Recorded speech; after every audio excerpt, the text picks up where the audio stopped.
ಸ್ನೇಹಿತರೆ ನಮಸ್ಕಾರ, ನಾನು ವಿಜಯ ರಾಜೇಶ್, KVR ಟ್ಯಾಕ್ಸ್ಗೆ ಸ್ವಾಗತ. ನೀವು ಮನೆ ಮಾರ್ತಾ ಇದ್ದೀರಾ, ಸೈಟ್ ಮಾರ್ತಾ ಇದ್ದೀರಾ? ಹಾಗಾದರೆ ಈ ವಿಡಿಯೋನ ತಪ್ಪದೆ ನೀವು ಪೂರ್ತಿಯಾಗಿ ವೀಕ್ಷಿಸಬೇಕಾಗುತ್ತೆ.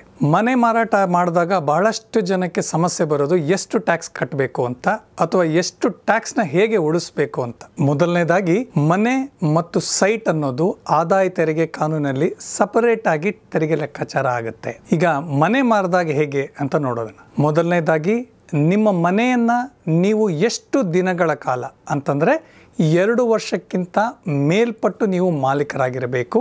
ನಂತರ ಮಾರಾಟ ಮಾಡಿದಾಗ ಅದು ಲಾಂಗ್ ಟರ್ಮ್ ಕ್ಯಾಪಿಟಲ್ ಗೇನ್ ಆಗುತ್ತೆ. ಅದಕ್ಕಿಂತ ಮುಂಚೆ ಮಾರಿದ್ರೆ ನಿಮಗೆ ಶಾರ್ಟ್ ಟರ್ಮ್ ಕ್ಯಾಪಿಟಲ್ ಗೇನ್ ಆಗುತ್ತೆ. ಇನ್ನು ಮನೆ ಮಾರಾಟ ಮಾಡಿದಾಗ ಆದಾಯ ತೆರಿಗೆ ಇಲಾಖೆಗೆ ಯಾವ ಮಾಹಿತಿ ಕೊಡಬೇಕು ಅಂತಂದ್ರೆ, ನಿಮ್ಮ ಮಾರಾಟದ ಪ್ರತಿ ಮತ್ತು ನೀವು ಖರೀದಿ ಮಾಡಿದಂಥ ಪ್ರತಿಯನ್ನು ನೀವು ಅವರಿಗೆ ಸಲ್ಲಿಸಬೇಕಾಗುತ್ತೆ, ಅಥವಾ ಅದರ ಮಾಹಿತಿಯನ್ನು ತೆರಿಗೆ ರಿಟರ್ನ್ ನಲ್ಲಿ ಸಲ್ಲಿಸಬೇಕಾಗುತ್ತೆ. ಮಾರಾಟದ ಅಂದ್ರೆ ಒಟ್ಟು ಮೊತ್ತಕ್ಕೆ ನೀವು ತೆರಿಗೆ ಕಟ್ಟಬೇಕಾಗಿಲ್ಲ. ಅದರಲ್ಲಿ ಕೆಲವು ಡಿಡಕ್ಷನ್ಸ್ ನ ನೀವು ಮಾಡ್ಕೋಬೇಕಾಗತ್ತೆ. ಮೊದಲನೇದಾಗಿ, ನೀವು ಆ ಆಸ್ತಿಯನ್ನ ಖರೀದಿ ಮಾಡಿದಾಗ ಎಷ್ಟು ಕೊಟ್ಟಿರ್ತೀರಾ, ಪರ್ಚೇಸ್ ಕಾಸ್ಟ್ ಅಂತ ಹೇಳ್ತೀವಿ, ಅದನ್ನ ಕಳೆದುಕೊಳ್ಕೋಬಹುದು. ಇನ್ನು ಆ ಆಸ್ತಿಯನ್ನ ತೆಗೆದುಕೊಳ್ಬೇಕಾದ್ರೆ ನೀವು ಯಾರಿಗಾದ್ರೂ ಕಮಿಷನ್ ಅಥವಾ ಬ್ರೋಕರೇಜ್ ಕೊಟ್ಟಿದ್ರೆ ಅದನ್ನ ಕಳೆದುಕೊಳ್ಬಹುದು. ಮತ್ತು ನೀವು ರಿಜಿಸ್ಟ್ರೇಷನ್ ಮಾಡಿದಾಗ ಸಬ್ ರಿಜಿಸ್ಟ್ರಿ ಆಫೀಸ್ ಅಲ್ಲಿ ಸ್ಟ್ಯಾಂಪ್ ಡ್ಯೂಟಿ ಕಟ್ಟಿರ್ತೀರಾ, ಅದನ್ನು ಕೂಡ ಕಳೆದುಕೊಳ್ಳಬಹುದು. ಇವೆಲ್ಲರ ಮೊತ್ತನೇ ಪರ್ಚೇಸ್ ಕಾಸ್ಟ್ ಆಗುತ್ತೆ. ಇದನ್ನ ಸೇಲ್ ಕನ್ಸಿಡರೇಷನ್ ಅಂತ ಹೇಳ್ತೀವಿ. ಒಟ್ಟು ಮೊತ್ತದಲ್ಲಿ ಈ ಖರ್ಚನ್ನ ಕಳೆದುಕೊಂಡಾಗ ಬರುವುದೇ ನಿಮ್ಮ ಲಾಭ.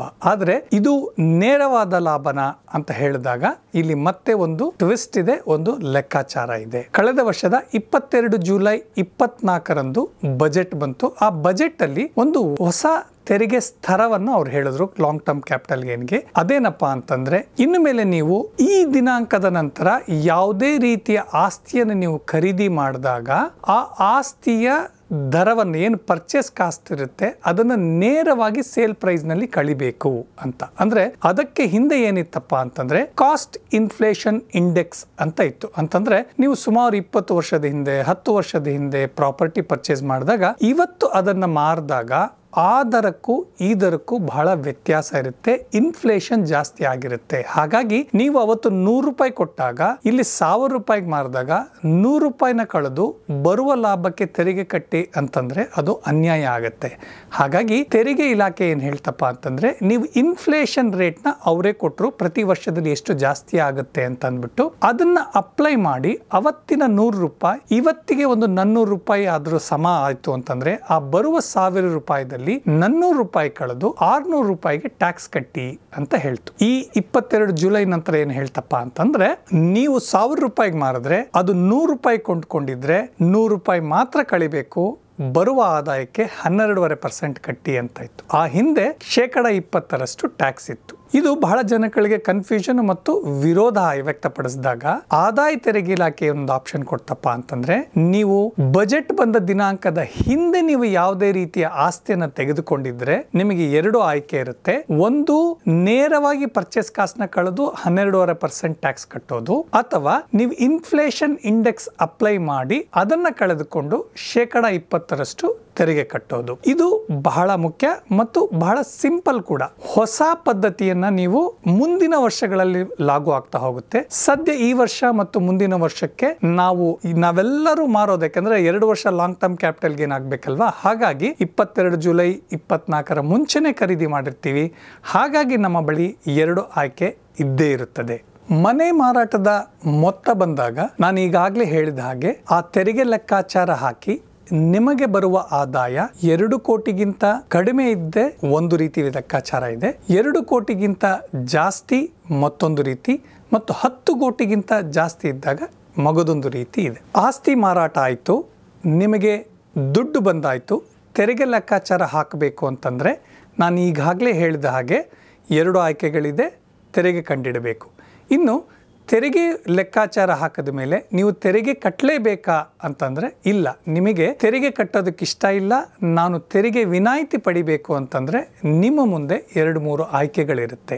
ಈ ಕ್ಯಾಪಿಟಲ್ ಗೇನ್ಸ್ ಅಂತ ಏನ್ ಹೇಳ್ತೀವಿ, ಆದಾಯ ಬಂದಾಗ ನಾವು ಅದನ್ನ 3 ವಿಧವಾಗಿ ವಿಂಗಡಿಸ್ತಾ ಹೋಗ್ತೀವಿ. ಒಂದು, ನಿಮ್ಮ ಆದಾಯ 2 ಕೋಟಿಗಿಂತ ಕಡಿಮೆ ಇದೆ, 2 ಕೋಟಿಗಿಂತ ಜಾಸ್ತಿ ಇದೆ, ಮತ್ತು 10 ಕೋಟಿಗಿಂತ ಜಾಸ್ತಿ ಇದೆ. ಈ 3 ವಿಧಗಳನ್ನು ಮಾಡಿಕೊಂಡಾಗ ಮತ್ತೆ ಕಾನೂನಿನ ಪ್ರಕ್ರಿಯೆಗಳು ಶುರುವಾಗ್ತಾ ಹೋಗುತ್ತೆ. 2 ಕೋಟಿಗಿಂತ ಕಡಿಮೆ ಇದ್ದಾಗ ನೀವು ಮನೆಯನ್ನೇ ಪರ್ಚೇಸ್ ಮಾಡಬೇಕಾಗುತ್ತೆ. ಆದರೆ ನಿಮಗೆ 2 ಮನೆ ಕೊಂಡುಕೊಳ್ಳುವಂತಹ ಒಂದು ಅವಕಾಶ ಇರುತ್ತೆ. ಆದರೆ ನಿಮ್ಮ ಆದಾಯ 2 ಕೋಟಿಗಿಂತ ಜಾಸ್ತಿ ಆಯ್ತು ಅಂತಂದ್ರೆ ನೀವು ಕೊಂಡುಕೊಳ್ಳುವಂತಹ ಮನೆ 2 ಕೋಟಿಗಿಂತ ಜಾಸ್ತಿ ಇರಬೇಕು ಮತ್ತು 1 ಮನೆಯನ್ನು ಮಾತ್ರ ತೆಗೆದುಕೊಳ್ಳಬೇಕು. ಇನ್ನು ನಿಮ್ಮ ಆದಾಯ 10 ಕೋಟಿಗಿಂತ ಜಾಸ್ತಿ ಇದೆ ಅಂತಂದ್ರೆ ನೀವು 1 ಮನೆ ತೆಗೆದುಕೊಳ್ಳಬಹುದು. ಆದರೆ ನಿಮ್ಮ ಮರು ಹೂಡಿಕೆನ 10 ಕೋಟಿಗೆ ಮಾತ್ರ ರಿಸ್ಟ್ರಿಕ್ಟ್ ಮಾಡ್ತಾರೆ. ನಾನು ಉದಾಹರಣೆ ಮೂಲಕ ನಾನು ನಿಮಗೆ ಎಕ್ಸ್ಪ್ಲೈನ್ ಮಾಡ್ತೀನಿ. ನೀವೊಂದು ಮನೆ ಮಾರಾಟ ಮಾಡಿದ್ದೀರಾ ಸುಮಾರು 2.5 ಕೋಟಿಗೆ. ಆದರೆ ತೆರಿಗೆ ಲೆಕ್ಕಾಚಾರ ಹಾಕಿದಾಗ ಕ್ಯಾಪಿಟಲ್ ಗೇನ್ಸ್ ನಿಮಗೆ ಬಂದಿರೋದು 1.5 ಕೋಟಿ ಅಂತ ಆದಾಗ ನೀವು ಈ 1.5 ಕೋಟಿಗೆ 1 ಮನೆಯನ್ನಾದರೂ ತೆಗೆದುಕೊಳ್ಬಹುದು ಅಥವಾ 2 ಮನೆಯನ್ನಾದರೂ ತೆಗೆದುಕೊಳ್ಬಹುದು. ಮತ್ತೊಂದು ಉದಾಹರಣೆ, ನೀವೊಂದು ಮನೆಯನ್ನು ಮಾರಿದ್ದೀರಾ, ಅದನ್ನು 4 ಕೋಟಿಗೆ ಮಾರಿದ್ದೀರಾ, ಆದರೆ ನಿಮ್ಮ ಆದಾಯ ಅದಕ್ಕೆ 2.5 ಕೋಟಿ ಬಂದಿದೆ ಅಂತಂದಾಗ ನೀವು 1 ಮನೆ ಮಾತ್ರ ತೆಗೆದುಕೊಳ್ಳಬಹುದು. ಅದರ ಬೆಲೆ ಮಿನಿಮಮ್ 2.5 ಕೋಟಿ ಇರಬೇಕು. 3ನೇ ಉದಾಹರಣೆ, ನೀವೊಂದು ಮನೆ ಮಾರಿದ್ದೀರಾ, ಅದು 15 ಕೋಟಿಗೆ ಮಾರಿದ್ದೀರಾ, ಆದರೆ ನಿಮಗೆ ಲಾಭ 12 ಕೋಟಿ ಆಗಿದೆ. ನೀವು ಮರು ಹೂಡಿಕೆ ಇನ್ನೊಂದು ಮನೆ ತೆಗೆದುಕೊಳ್ತಾ ಇದ್ದೀರಾ, 20 ಕೋಟಿಗೆ ತೆಗೆದುಕೊಳ್ತಾ ಇದ್ದೀರಾ, ಆದರೆ ನಿಮಗೆ ಸಿಗುವಂತಹ ತೆರಿಗೆ ವಿನಾಯಿತಿ 10 ಕೋಟಿಗೆ ಮಾತ್ರ.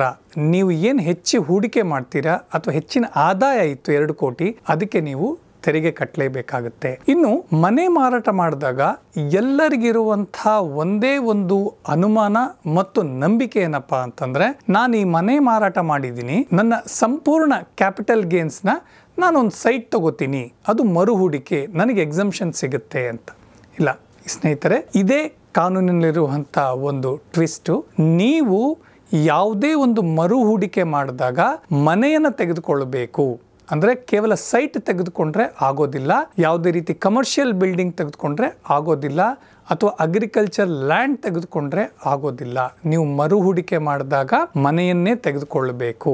ಇನ್ನು ಈ ಮನೆಯನ್ನು ಯಾವಾಗ ತೆಗೆದುಕೊಳ್ಬೇಕಪ್ಪ ಅಂತಂದ್ರೆ, ನೀವು ಮಾರಾಟ ಮಾಡುವ 1 ವರ್ಷದ ಹಿಂದೆ ಕೂಡ ತೆಗೆದುಕೊಂಡಿರಬಹುದು, ಅಥವಾ ಮಾರಾಟ ಮಾಡಿದ 2 ವರ್ಷದ ಒಳಗೆ ಕೂಡ ತೆಗೆದುಕೊಳ್ಳಬಹುದು. ಅದು ಹೇಗೆ ಸರ್ ನಾನು ಮುಂಚೆ ತಗೊಳಕ್ಕಾಗತ್ತೆ ಅಂತಂದ್ರೆ, ಕೆಲವು ವ್ಯವಹಾರದಲ್ಲಿ ಏನಾಗುತ್ತಪ್ಪ ಅಂತಂದ್ರೆ, ನಿಮಗೆ ಅಡ್ವಾನ್ಸ್ ಬಂದ್ಬಿಡುತ್ತೆ, ಸಂಪೂರ್ಣವಾದ ಮೊತ್ತನೂ ಬಂದ್ಬಿಡುತ್ತೆ, ಯಾವುದೋ ಕಾರಣಕ್ಕೆ ರಿಜಿಸ್ಟ್ರೇಷನ್ ಆಗಲ್ಲ, ಅಥವಾ ಮೆಜಾರಿಟಿ ಅಮೌಂಟ್ ಬಂದಿರುತ್ತೆ, ನಿಮಗೆ ರಿಜಿಸ್ಟ್ರೇಷನ್ ಆಗಿರೋದಿಲ್ಲ. ಈಗಾಗಲೇ ಇನ್ನೊಂದು ಮನೆ ನೋಡಿರ್ತೀರಾ, ಹಾಗಾಗಿ ಅದನ್ನ ರಿಜಿಸ್ಟ್ರೇಷನ್ ನ ಮಾಡ್ಕೊಂಡ್ಬಿಡ್ತೀರಾ. ಆ ರೀತಿ ಸಂದರ್ಭಗಳು ಆದಾಯ ತೆರಿಗೆ ಇಲಾಖೆ ಗಮನಕ್ಕೆ ಬಂದಿದ್ದಕ್ಕೆ ಅವ್ರೇನ್ ಹೇಳಿದ್ರಂದ್ರೆ, ನೀವು ರಿಜಿಸ್ಟ್ರೇಷನ್ ಮಾಡಿದ 1 ವರ್ಷಕ್ಕೆ ಮುಂಚೆ ಕೂಡ ನೀವು ಮನೆ ತೆಗೆದುಕೊಂಡಿದ್ರೆ ನಿಮಗೆ ತೆರಿಗೆ ವಿನಾಯಿತಿ ಕೊಡ್ತೀವಿ. ಇನ್ನು ರಿಜಿಸ್ಟ್ರೇಷನ್ ಆದ್ಮೇಲೆ ನಿಮಗೆ 6 ತಿಂಗಳೊಳಗಡೆ ನೀವೇನಾದ್ರೂ ಮನೆ ತೆಗೆದುಕೊಂಡ್ರೆ ಸಂತೋಷ. ಆಗಲಿಲ್ಲ ಅಂತಂದಾಗ ಆ ದುಡ್ಡನ್ನ ನೀವು ಯಾವುದೋ ಇತರೆ ಬ್ಯಾಂಕ್ ಅಕೌಂಟ್ ಅಥವಾ ನಿಮ್ಮ ಪರ್ಸನಲ್ ವ್ಯವಹಾರಕ್ಕೆ ಬಳಸ್ಕೊಳ್ಳಾಗಿಲ್ಲ. ಅದನ್ನ ನೀವು ಕ್ಯಾಪಿಟಲ್ ಗೇನ್ಸ್ SB ಅಕೌಂಟ್ ಅಂತ ಇರುತ್ತೆ, ಅದರಲ್ಲೇ ನೀವು ಡೆಪಾಸಿಟ್ ಮಾಡಬೇಕಾಗುತ್ತೆ. ಯಾವಾಗ ಡೆಪಾಸಿಟ್ ಮಾಡಬೇಕಪ್ಪ ಅಂತಂದ್ರೆ, ನೀವು ರಿಟರ್ನ್ ಫೈಲ್ ಮಾಡೋಕ್ಕಿಂತ ಮುಂಚೆ ಡೆಪಾಸಿಟ್ ಮಾಡಬೇಕಾಗುತ್ತೆ. ಇನ್ನು ಅಲ್ಲಿ ಡೆಪಾಸಿಟ್ ಮಾಡಿದ ನಂತರ ಮ್ಯಾನೇಜರ್ಗೆ ಸ್ಪೆಸಿಫಿಕ್ ಆಗಿ ಹೇಳಬೇಕಾಗುತ್ತೆ, ಇದು ಕ್ಯಾಪಿಟಲ್ ಗೇನ್ಸ್ ಅಕೌಂಟ್ ಅಲ್ಲೇ ಇಡಿ ಅಂತ. ಯಾಕೆ ಆ ರೀತಿ ಅಕೌಂಟ್ ಅನ್ನು ಹೇಳ್ತಾರೆ ಅಂದ್ರೆ, ನೀವು ತೆರಿಗೆ ಕಟ್ತಾ ಇಲ್ಲ, ಸರ್ಕಾರ ಹಣವನ್ನು ಮಾನಿಟರ್ ಮಾಡೋಕ್ಕಾಗೋದಿಲ್ಲ. ಹಾಗಾಗಿ ಸರ್ಕಾರ ಮತ್ತು ನಿಮ್ಮ ನಡುವೆ ಹಣದ ಮ್ಯಾನೇಜ್ಮೆಂಟ್ಗೆ ಬ್ಯಾಂಕ್ ಅನ್ನ ತಂದು ಕುಂದಿಸ್ಕೊಳ್ಳುತ್ತೆ. ಬಹಳ ಜನಕ್ಕೆ ಗೊತ್ತಿಲ್ಲ, ಅಥವಾ ಬಹಳ ಜನ ಗಲಾಟೆ ಮಾಡ್ತಾರೆ, ಸರ್ ನಾನು ಕ್ಯಾಪಿಟಲ್ ಗೇನ್ ಅಕೌಂಟ್ ಅಲ್ಲಿ ಇಟ್ಟಿದ್ದೀನಿ, ಪ್ರತಿಯೊಂದು ಖರ್ಚಿಗೂ ಕೂಡ ಮ್ಯಾನೇಜರ್ ಕ್ವಶನ್ ಕೇಳ್ತಾರೆ, ಪ್ರೂಫ್ ಕೇಳ್ತಾರೆ, ಅದಕ್ಕೆ ಪುರಾವೆ ಕೊಡಿ ಅಂತ ಹೇಳ್ತಾರೆ, ಎಷ್ಟು ಸರಿ ಅಂತ.